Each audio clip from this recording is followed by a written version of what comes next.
The book you are listening to is from the future, as am I. I have traveled a long way to be with you and have much to share. Spending several decades on Earth has been quite a thing for this disabled Asian American woman in a hostile and unforgiving climate. Clawing, hissing, and fighting through a pandemic against inequities in vaccine access and eugenic policies and attitudes that consider certain groups disposable have given me the need to pause and reflect on all that I've been through. I have fought these battles for the bare minimum of existing in the same space with you all. I realized in 2020 that the time to tell my story was now or never. That's what being a high-risk ventilator user who was deprioritized by the state of California for life-saving vaccines will do to you.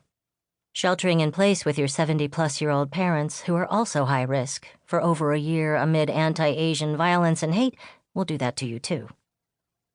Instead of having a mediocre white man's midlife crisis and buying a combustible self-driving Tesla or investing in cryptocurrency for true freedom, I decided to write a memoir at this age.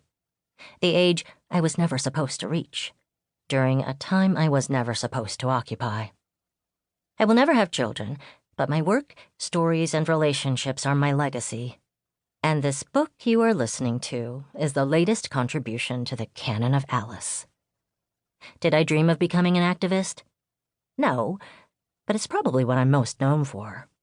Ableism conscripted me into activism. Other people have the luxury to opt in and out of activism, like earning extra credit for a project, but not me. What I have learned about creating change and staying true to myself from childhood up to now is yours for the taking. Getting your needs met, being part of a community, these are examples of my activism, and there are many ways to be an activist, whether you use the word to describe yourself or not. How and where I do it is as important as why and whom I do it with. Being agitated and dissatisfied is an activist mood. Activism is undervalued, unsustainable, and unrelenting. Hypercapitalism, white supremacy, and ableism create the structural conditions that undermine activism and other attempts at changing the status quo.